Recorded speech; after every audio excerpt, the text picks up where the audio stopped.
Muy amados hermanos, en nuestro Señor Jesucristo y en el corazón de la Virgen María, nuestra Madre.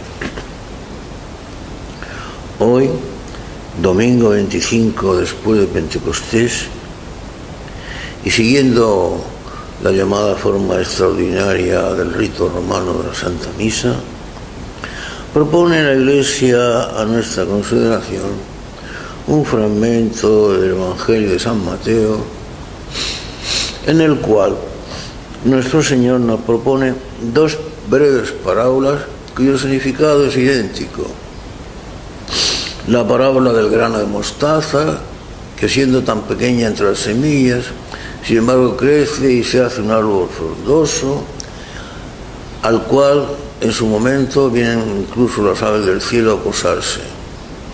O bien, dice también nuestro Señor,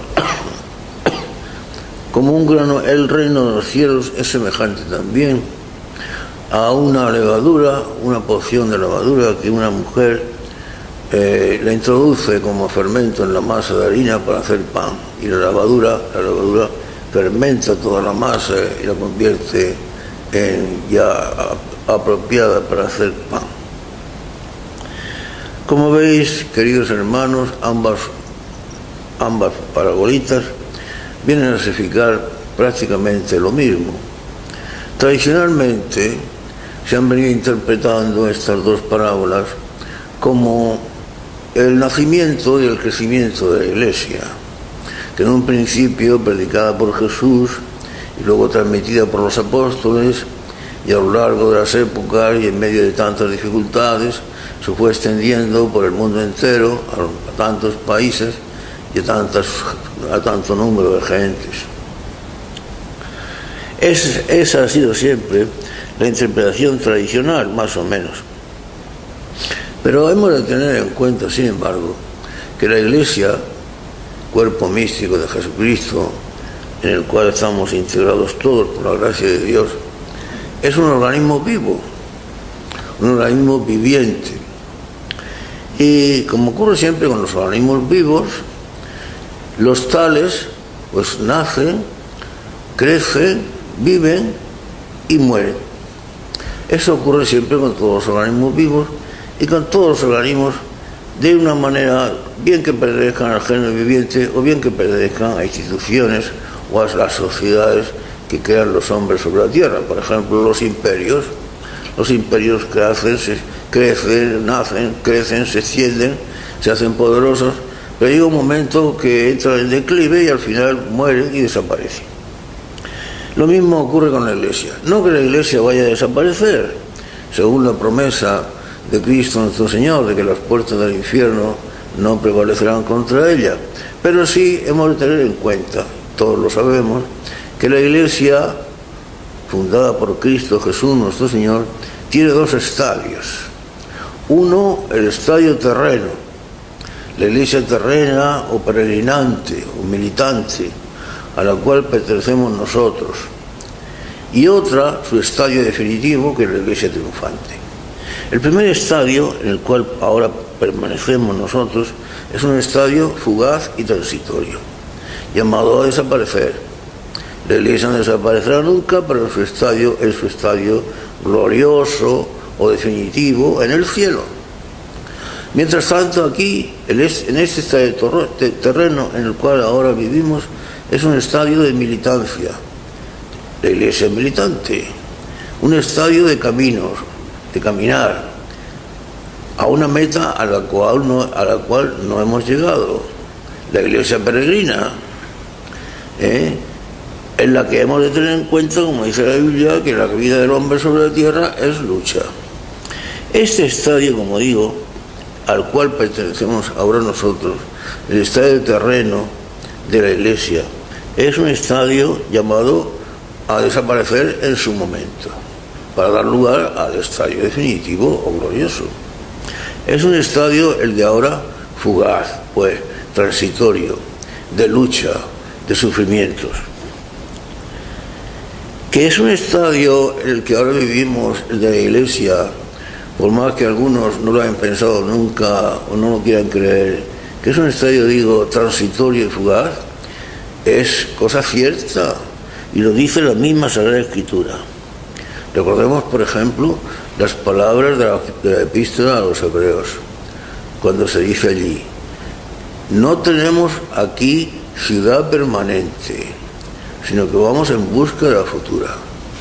Muchos cristianos, o muchos hombres, personas, muchos, como seres humanos que somos, tendemos a pensar que vivimos en esta vida y en la cual vamos a permanecer para siempre. Es la muerte o el final de nuestra existencia algo en lo cual ordinariamente nunca queremos pensar, acerca de lo cual apartamos nuestros pensamientos. Sin embargo, es una realidad. Vivimos en un estadio fugaz, transitorio, llamado a abocar a un fin. No tenemos aquí ciudad permanente, sino que vamos en busca de la futura. El cristiano no puede considerarse nunca ciudadano de este mundo. La Biblia lo dice por activa y por pasiva, que vivimos en este mundo, pero que nunca podemos vivir de acuerdo y en concordancia con este mundo. Nunca podemos comulgar con los criterios de este mundo, por más que muchos lo piensen así, incluso muchos de la Iglesia. Pero esa es nuestra situación. Como decía Jesús en la oración sacerdotal a su Padre: Padre, no te pido que los saques de este mundo, pero que sí que los libres de este mundo, porque ellos no son del mundo, como yo tampoco soy del mundo. Por otra parte, decía nuestro Señor, pues si alguno duda que vivimos en un estadio fugaz y transitorio llamado desaparecer, hemos de recordar también las palabras de nuestro Maestro y Señor Jesucristo, cuando decía: el cielo y la tierra pasarán, pero mis palabras no pasarán. De manera que, según esto, sus palabras no pasarán, ciertamente, pero el cielo y la tierra sí pasarán. El cielo y la tierra pasarán. Y tampoco podemos olvidar la consigna que nos daba San Pablo en la carta a los Colosenses, en el capítulo 3, donde en concordancia con todas estas ideas nos decía: tened en cuenta que habéis de buscar siempre las cosas de arriba y saborear las cosas de arriba, y no buscar las cosas de la tierra y saborear las cosas de la tierra, poniendo en vuestro corazón las cosas de la tierra. Luego, si hemos de buscar las cosas de arriba y saborear las cosas de arriba y no poner nuestro corazón en las cosas de la tierra, es porque nuestra presencia aquí, nuestro paso por este mundo, es fugaz y transitorio. Esta no es nuestra tierra, esta no es nuestra ciudad, este no es nuestro destino. Este no es un camino en el cual se nos llama a detenernos, sino a continuar la marcha hasta llegar a la meta final. Hermanos míos muy amados. Y todo esto, todos lo sabemos, por más que procuremos olvidarlo o al menos no tenerlo presente. En la carta a los Filipenses también, en su capítulo 3, decía San Pablo unas bellas palabras en las cuales decía: es que nosotros somos ciudadanos del cielo, donde esperamos ardientemente a nuestro Señor Jesucristo, el cual nos ha de redimir y llevarnos con Él para siempre. Somos ciudadanos del cielo, del cual esperamos a nuestro Señor Jesucristo ardientemente, el cual ha de ser nuestro Redentor y llevarnos con Él para siempre. Todos estos textos y tantos otros de la Escritura que podríamos nombrar nos hacen tener presente, por más que a veces lo olvidemos, que nuestra presencia aquí es transitoria, es fugaz, y que vamos en camino, que no podemos detenernos ni considerarnos como que vivimos en una ciudad permanente. Esta no es nuestra ciudad permanente, este no es nuestro destino, esta no es nuestra patria. Vamos en camino, no estamos en estación término, estamos en estación de paso, en estación de tránsito. Sin embargo, estamos viendo en la actualidad que vivimos, en la actualidad presente, cómo nos encontramos en la Iglesia en un estado de desolación total, absoluto. Estos Fabio y Dolor que ves ahora, Campos de Soledad,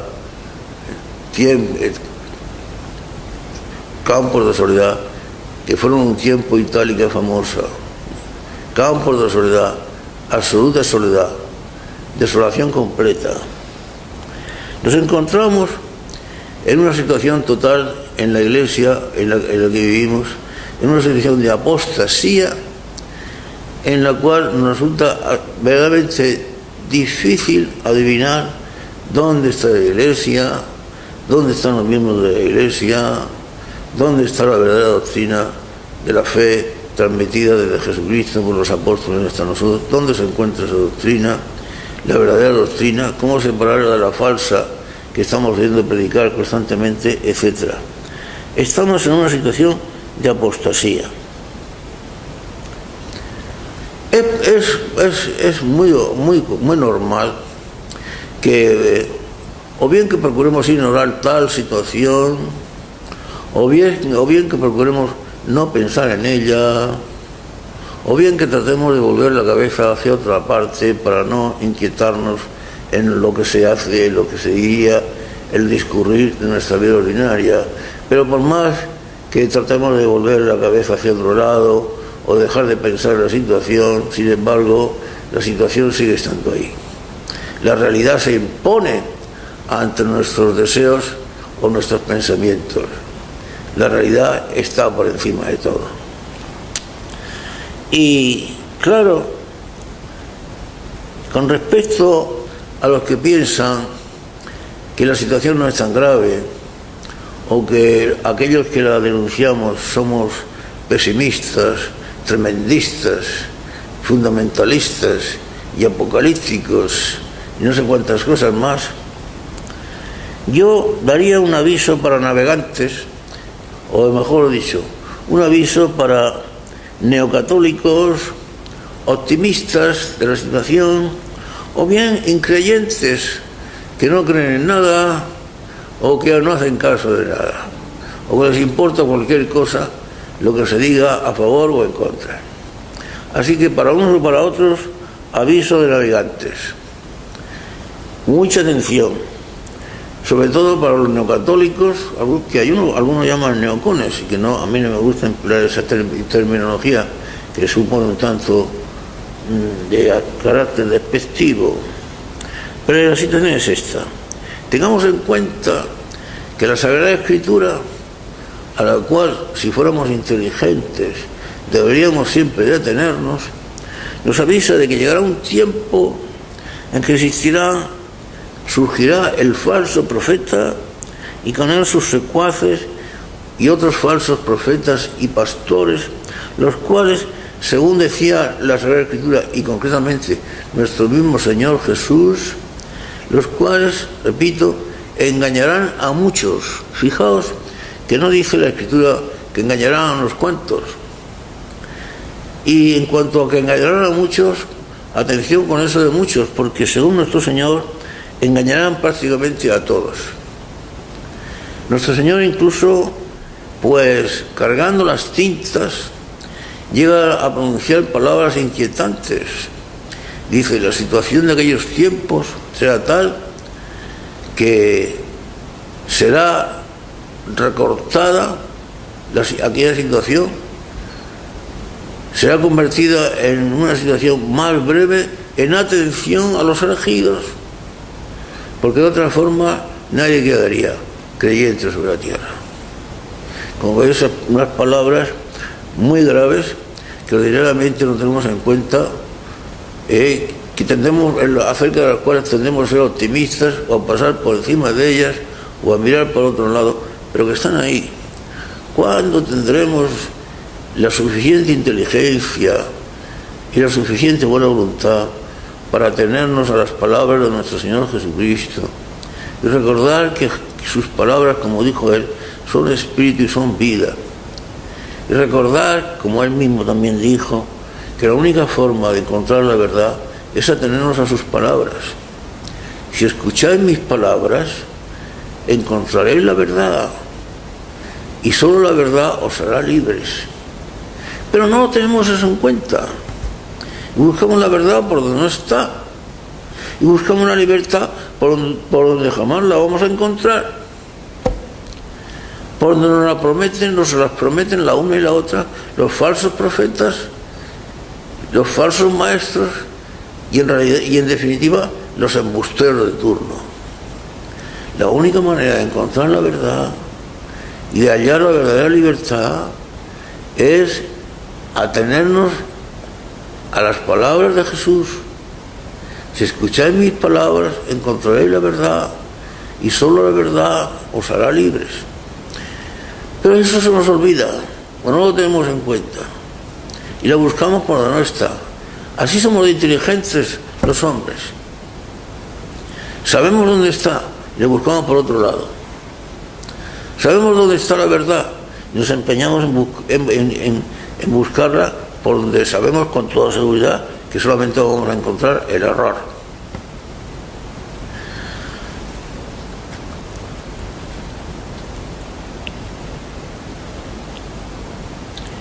Por si alguno tiene dudas acerca de que la situación de aquellos tiempos será de desolación, cuando veáis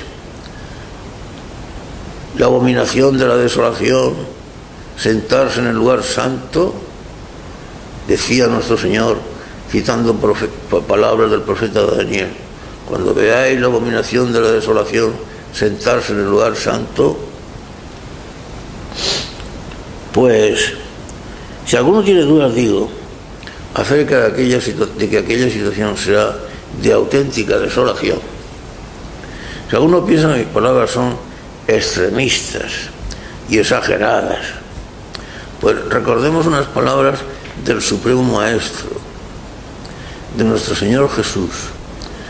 Repito, sus palabras son espíritu y vida, y sería muy inteligente por nuestra parte, y denotaría una apertura de corazón por nuestra parte también, atenernos a las palabras de aquel que dijo de sí mismo: yo soy la verdad, y que además dio la vida por nosotros, demostrando que nos decía la verdad y demostrando que nos amaba de verdad. ¿Cuántos falsos profetas y falsos maestros están dispuestos a sacrificarse por nosotros y a dar su vida por nosotros, como Él lo hizo? Pues bien, escuchemos sus palabras, que son verdaderamente inquietantes.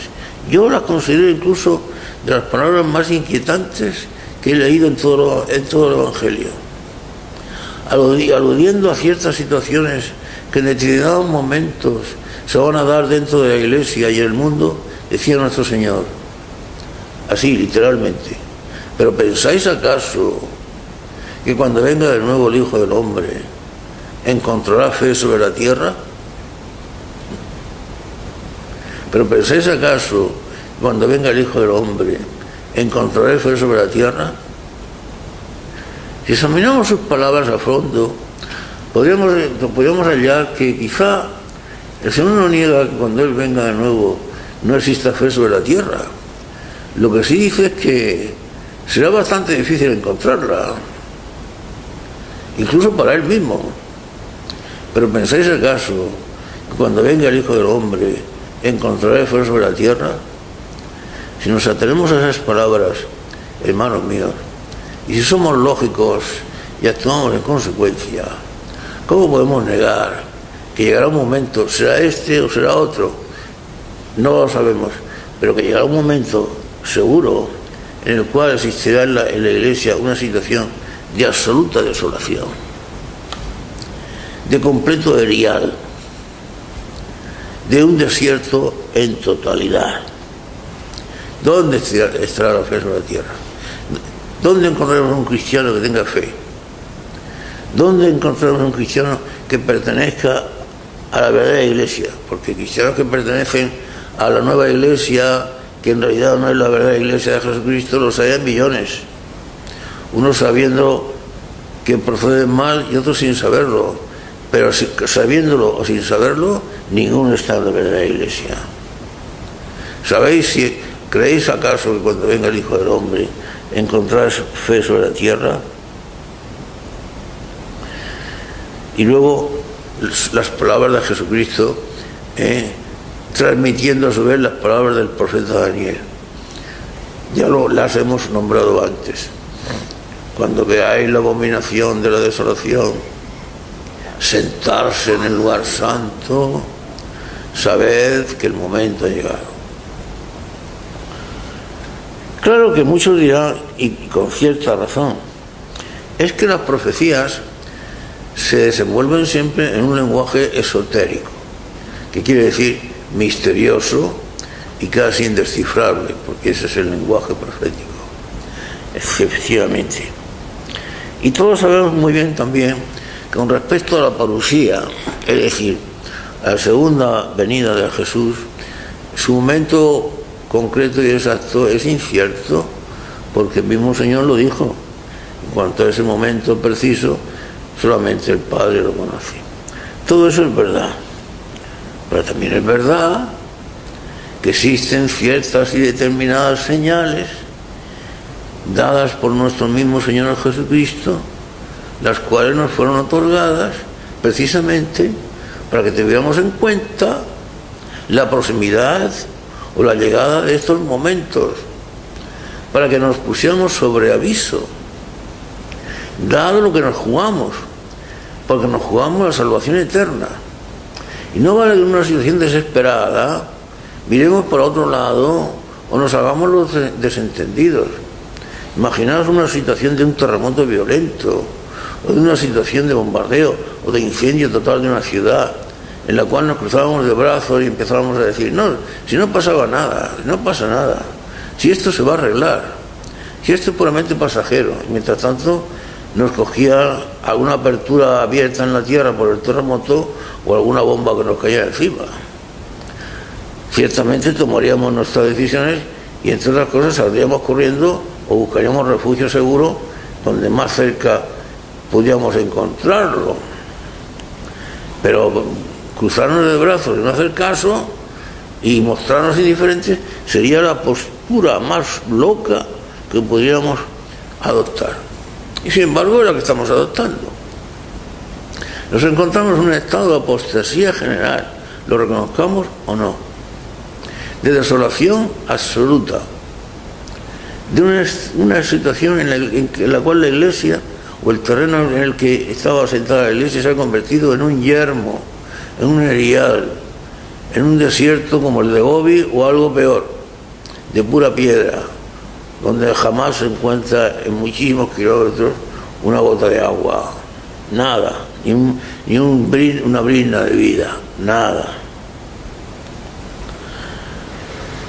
Y alguno diría, bueno, claro, pero estas señales que nos deja Jesucristo acerca de la proximidad de estos tiempos difíciles, para que precisamente nos sintamos y sobre aviso y adoptemos nuestras medidas, son señales misteriosas, esotéricas, como usted mismo ha dicho antes.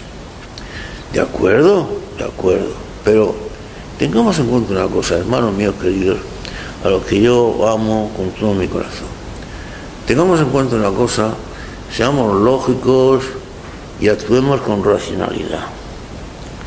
Nuestro Señor no hablaba en riddles, no hablaba en jeroglíficos, no hablaba en adivinanzas.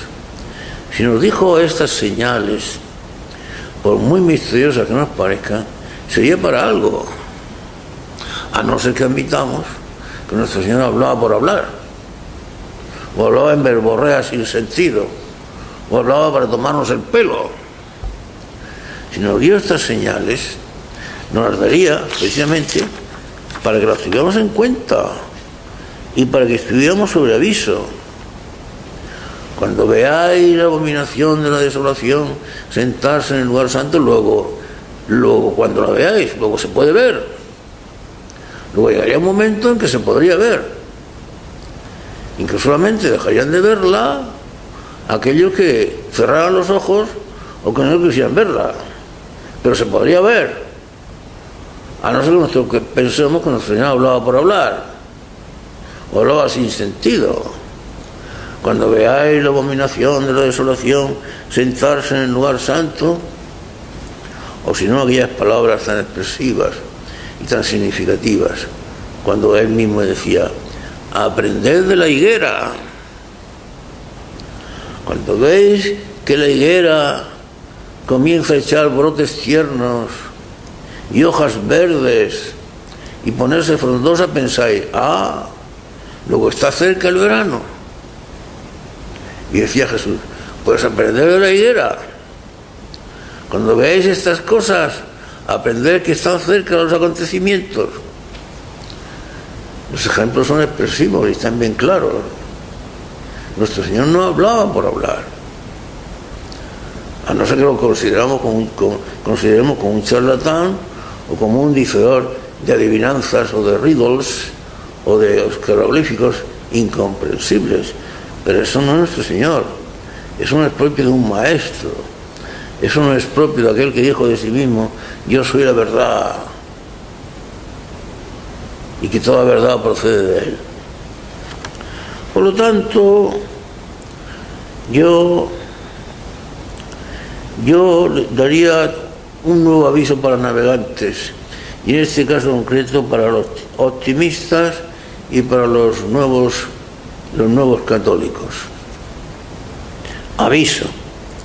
Es que estamos en una situación realmente alarmante, se niegue o no. Hace pocos días, ayer o anteayer, hace 2 o 3 días, el mismo Santo Padre decía que en realidad, de verdad, los comunistas piensan como los cristianos. Una equiparación que de la forma que, como le decía, a mí me parecía entrever, no sé, sería yo en mi mal entender, me parecía entrever que incluso daba una cierta preferencia a los marxistas sobre los cristianos. Pero, hermanos míos muy amados, no hay ninguna compatibilidad posible entre el marxismo y el cristianismo. Mirad, yo soy viejo y a lo largo de mi vida me he quemado las pestañas, estas que veis, estudiando el marxismo, los textos sobre el marxismo, la doctrina sobre el marxismo. Y eso sería lo de menos.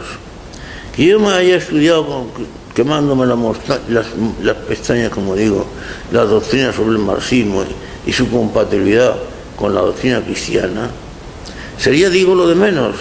Porque es que resulta que yo he vivido el marxismo en mi propia persona. Yo tengo una larga vida. Yo he vivido lo que es el marxismo en mi juventud, en mi niñez, en persona, y lo he visto. He visto la iglesia de mi pueblo convertida en un garaje y en un vertedero.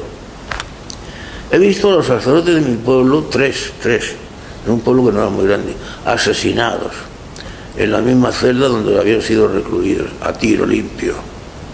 He visto a las personas decentes de mi pueblo, por el delito de que asistían a misa los domingos, arrastradas por las calles del pueblo, vituperadas, escupidas, injuriadas, hasta que alguien misericordiosamente les pegaba un tiro. Me he visto a mí mismo, teniendo yo 4 o 5 años de edad, y lo recuerdo perfectamente, a mí y a mi familia, enfilados por el fusil de un miliciano, dispuestos a pegarnos un tiro, porque mi padre tenía fama de ser hombre de derecha, de ser hombre honrado, ni más ni menos. He visto la situación de hambre y de miseria, no es que la haya visto, es que la he sufrido en mí mismo. Tanta hambre, tanta miseria, tanta persecución de la iglesia, tanta persecución de todo lo que significaran valores cristianos. Todo esto no me lo han contado, lo he vivido. A mí poner enseñar todos los vídeos del marxismo, toda la fotografía del marxismo, lo que pasa en la Hungría, o lo que pasa en Patagonia, o lo que pasa en no sé dónde, pero ¿y lo que pasaba en España, que lo he vivido yo mismo, que lo he presenciado yo mismo, en mi propia carne? Hermanos míos, no se puede hablar de la compatibilidad entre marxismo y cristianismo. Todos sabemos la enemiga del marxismo contra la fe. Todos sabemos la batalla sin cuento la guerra sin cuartel que el marxismo ha mantenido siempre y sigue manteniendo contra la Iglesia Católica. ¿Cómo se puede decir que el pensamiento cristiano, el pensamiento sublime, maravilloso, emanado del Evangelio, emanado de las enseñanzas de Jesús, se puede hacer compatible con las enseñanzas emanadas del Capital, el libro fundamental de Carlos Marx, o la doctrina difundida luego por el mundo por los capitostes marxistas? ¿Cómo se puede hablar de que el cristianismo es compatible con los genocidios cometidos por los países donde impera el marxismo, los millones asesinados por los soviéticos en Rusia, los millones asesinados por los comunistas en la misma China, la iglesia perseguida y escondida en la misma China, etcétera, etcétera? ¿Para qué seguir? No se puede hablar de esa compatibilidad, hermanos míos. De manera que, vuelvo a decir, aviso para navegantes, para optimistas, neocatólicos o aquellos incrédulos que no quieren saber nada del tema y vuelven la cabeza para otro lado y no quieren pensarlo. No, la situación es seria. ¿Cómo se puede decir, por ejemplo, que la rigidez, un cristiano no puede vivir la rigidez porque la rigidez esconde siempre inseguridad o algo peor? Pero si la rigidez es lo que nos mantiene en pie en esperanza a los cristianos, los cristianos vivimos de una doctrina predicada por Jesucristo, difundida por los apóstoles, mantenida por el magisterio de la Iglesia, establecida como dogmas de fe a través de los concilios, los cuales dogmas de fe y la cual doctrina son inconmovibles, son indefectibles, no son cambiables. Como decía el otro día un obispo, cierto obispo, dice, acerca de Lutero no hay nada nuevo que decir, porque ya lo dijo dogmáticamente el Concilio de Trento. El Concilio de Trento estableció una doctrina dogmática sobre Lutero. Y si es dogmática no se puede cambiar. Porque, hermanos míos, además, si cambiamos los dogmas de los dogmas de la Iglesia Católica, y si decimos que los dogmas de la Iglesia Católica son cambiables o son incapaces de ser interpretados a través del tiempo o a la luz de cada ideología que se vaya presentando a lo largo de la historia, entonces nos quedamos sin doctrina católica. El edificio se nos viene abajo por completo. Seamos lógicos, hermanos míos. Se nos viene abajo. Pero ¿cómo se puede mantener el edificio en pie si se dice que la persona de Jesucristo fue un personaje histórico, tal vez maravilloso, pero que fue siendo deificado y por la fe de la comunidad primitiva, que al final acabaron pensando que era un Dios? Si eso es así, si Jesucristo no es verdadero Dios, si incluso su existencia histórica es objeto de contestación, o sea, de discusión, o se pone en duda, ¿cómo se puede mantener el edificio de nuestra fe? Seamos lógicos. Si se dice que todo el magisterio de la Iglesia, que empieza en Jesucristo, se transmite a través de los apóstoles, se empieza a establecer en el Concilio de Jerusalén, y luego a lo largo de tantos concilios, que a lo largo de tantos siglos se desarrollan en la historia de la Iglesia, a través de la doctrina de los padres, a través de la doctrina de los santos, a través de la doctrina de los teólogos y autores espirituales, etc., que todo este magisterio de 20 siglos, sellado por la sangre de los mártires, confirmado por la vida de los santos, confirmado también por la doctrina de los teólogos, etc., que todo este magisterio queda obsoleto, anticuado e inútil, y que el verdadero magisterio de la Iglesia comienza en el Vaticano II. Pero ¿quién ha dicho que la Iglesia comienza en el Vaticano II? ¿Quién es el fundador de la Iglesia? ¿Nuestro Señor Jesucristo?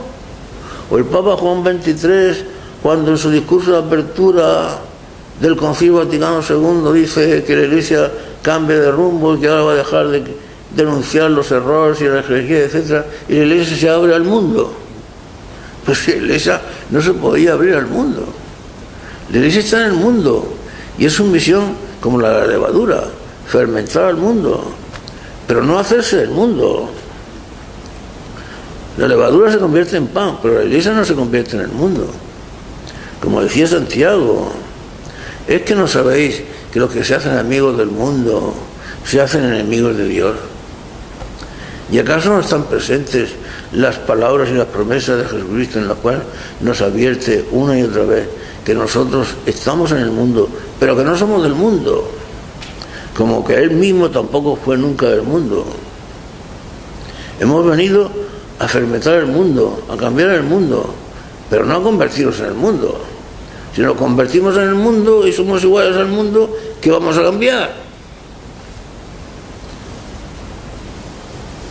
Si los gérmenes que se introducen en el cuerpo de un enfermo que se encuentra tales gérmenes, o los antibióticos o cosas semejantes, se convirtieran en los mismos virus o enemigos del organismo que tratan de combatir, pues entonces ¿a quién iban a combatir? De manera que eso de que los comunistas piensan como cristianos, o que la rigidez supone inseguridad o algo peor, precisamente la rigidez no puede suponer nunca inseguridad, todo lo contrario. Lo que supone inseguridad es la falta de rigidez, la falta de seguridad, el oscilar, el vacilar, el sí o el no, el ya veremos, o el no sé, o el dicen. A este propósito sería bueno recordar las palabras que el apóstol San Pablo decía en la segunda carta a Timoteo, en el capítulo 3. Decía así el apóstol literalmente en esta carta: algunos de estos siempre están curioseando y nunca son capaces de llegar a conocer íntegramente la verdad. Nunca son capaces de sentir que han conocido la verdad. No son capaces. Andan siempre curioseando, buscando, pensando, pero nunca son capaces de sentir que han conocido la verdad. Y sigue el apóstol diciendo: lo mismo que Yanes y Mambrés supusieron a Moisés, también estos se oponen a la verdad, a hombres de mente pervertida que son siempre incapaces de creer.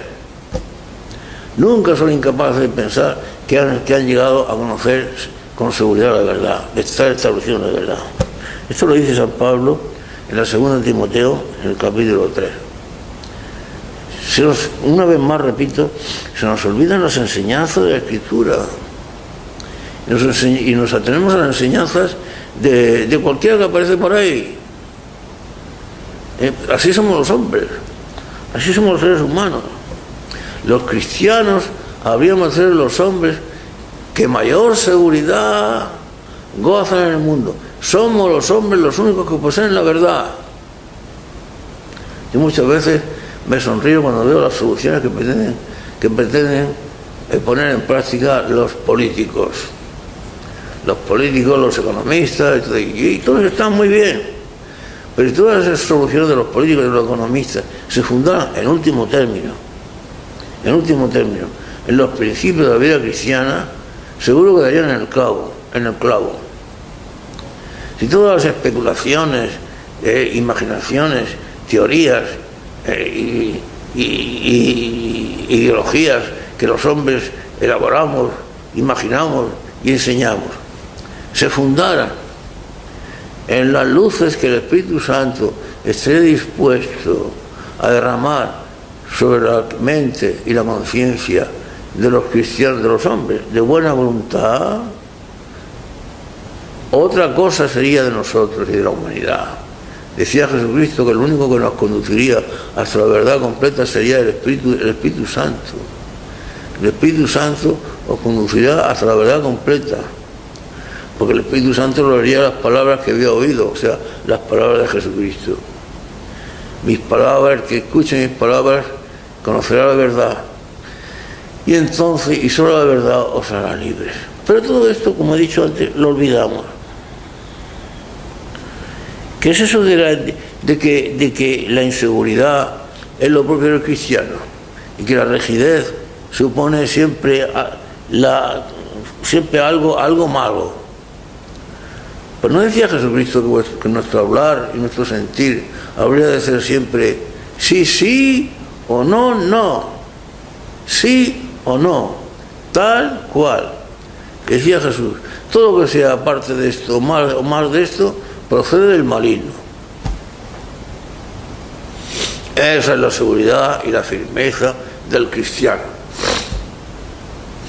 No el ya veremos, no lo sé, pienso, quizá, tal vez. ¿Sea vuestro hablar? Sí, sí.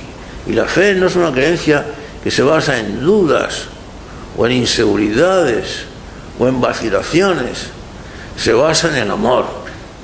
Y el amor es firme. Por cierto, que también el Santo Padre, extrañamente para mí, con todo respeto lo digo, dice que el amor nunca es rígido. Que el amor no es rígido, dice en esa misma expresión. Porque el amor no es rígido. Que el amor no es rígido, pero si el amor es Dios, si el amor es la verdad absoluta, y el amor que vivimos los hombres es una participación del amor divino. ¿Habrá algo más seguro que el amor? ¿Podrá decirse, incluso en el amor humano, a una persona enamorada, sea hombre, sea mujer, que su amor es inseguro, que su amor no es seguro, que no es rígido, que ya veremos? La persona que está enamorada piensa en la seguridad de su amor. Y si realmente está enamorada, no duda de ese amor. Si lo duda, si lo pone en duda, si lo pone en cuestión, es porque no está enamorada. Que el amor no es rígido. Escuchemos lo que decía el Cantar de los Cantares. Que es fuerte el amor como la muerte, y son como el sepulcro duros los celos. Fijaos si el amor es rígido o no es rígido. Fijaos con qué lo compara. Que es fuerte el amor como la muerte, y son como el sepulcro duros los celos. Son sus dardos saetas encendidas, son llamas de Yahvé. Aquí no hay inseguridad, aquí no hay flexibilidad, aquí hay seguridad absoluta. Son sus dardos saetas encendidas, son llamas de Yahvé. No pueden apagarlo aguas las copiosas, ni extinguirlo, ni arrastrarlo los ríos. Ni pueden apagarlo las aguas copiosas, ni pueden extinguirlo ni apagarlo los ríos. ¿Cómo se puede decir entonces el amor que es algo inseguro o que deja de ser rígido? Pero ¿qué sería de nosotros en nuestra vida, que vivimos del amor y para el amor, y que es la única cosa que nos conduce a la verdadera alegría, a la alegría perfecta, a hermanos míos muy amados? Si el amor fuera algo inseguro, si no fuera algo a lo cual con toda firmeza, con toda esperanza y con toda seguridad podemos agarrarnos, ¿qué sería de nosotros si no pudiéramos confiar en el amor a Jesús? Si es lo que nos mantiene en pie y nos da fuerza. Pero con respecto a esta situación que vive la Iglesia y que vive el mundo, de apostasía, de inseguridad, de desolación, de la que hemos hablado antes, vuelvo a dar otro aviso a navegantes, en este caso a los neocatólicos y a los optimistas, a estos que piensan o bien que no pasa nada, o bien que esto va a pasar, que llegaremos a una situación mejor. Puede ser que sí, ojalá que sí, ojalá que todo esto pase y que pase pronto y lleguemos a una situación mejor, cosa que solo Dios conoce. Pero, sin embargo, con respecto a este optimismo y a esta esperanza, que no sé si será verdadera o falsa, yo le recordaría a los tales, a los neocatólicos, los optimistas o a los que miran para otro lado, y así, de acuerdo, pues así será, y yo personalmente así lo deseo. Sin embargo, no sería malo que tuvierais en cuenta A propósito de las profecías de Daniel que tratan sobre esta situación y sobre estos puntos concretos, que tuvieras en cuenta sus palabras. Y las palabras del profeta Daniel, contenidas precisamente en su capítulo 9 de su libro, y en el versículo 27, dicen así, escuchadlas: y hasta la consumación, y hasta que se produzca el fin, durará y permanecerá la desolación. La desolación, ¿de la cual está hablando? La abominación de la desolación. De manera que la abominación de la desolación durará y permanecerá, dice el profeta, hasta que se produzca la consumación y hasta que llegue el fin. Durará. O sea que según el profeta, esto no va a pasar tan fácil, ni se va a solucionar tan pronto. Aparte de eso, cada cual que interprete sus palabras como desee y que las mire como quiera mirarlas. Pero yo me limito a citar las palabras del profeta. Y la consumación, hasta la consumación y hasta que se produzca el fin, durará la abominación de la desolación. En fin, pero nosotros los cristianos, ante esta situación, estas circunstancias, que algunos pensarán que son demasiado duras, tal como yo las predico y las enumero, ¿qué hacer? Porque siempre la pregunta, bueno, de acuerdo, padre, pero ¿qué hacer? ¿Cuál es nuestra postura? ¿Cuál debe ser nuestra decisión? ¿Cómo debemos conformar nuestro comportamiento? ¿Cómo debemos enfocar nuestras decisiones, nuestro hacer, nuestro pensar, nuestro decir? Bueno, ante todo, tener en cuenta las palabras de nuestro Señor, para las cuales también existen para este momento de indecisión por nuestra parte. Para cuando preguntamos qué hacer ante esta situación que nos puede llenar de confusión e incluso de temor, ¿qué hacer?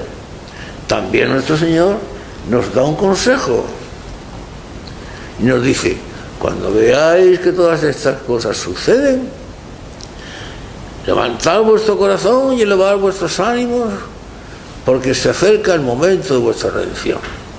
Eso es lo primero que hemos de hacer. Cuando estas cosas se suceden, levantar nuestros ánimos, nada de hundirnos, de confundirnos, de sentirnos deprimidos. A todo lo contrario, lo hizo el Señor. Levantad vuestros ánimos y elevad vuestro corazón, porque se acerca el momento de vuestra redención. Primer consejo que nos da nuestro Señor y que hemos de tener en cuenta. Por lo tanto, esto es lo primero que hemos de hacer: la confianza y el amor a nuestro Señor Jesús.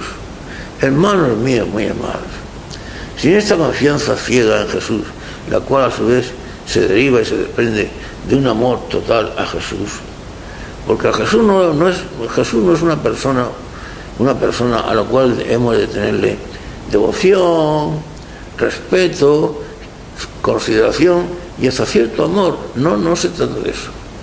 A Jesús hemos de tenerle un amor total e incondicional. Según el Evangelio, Él nos amó hasta el fin. Demostró su amor dando la vida por nosotros. Tomó sobre sí nuestros pecados, nuestras miserias, nos redimió, nos reanudó con respecto a Dios la amistad que primitivamente teníamos con Él y que habíamos roto por el pecado. Esta amistad Él la reanudó.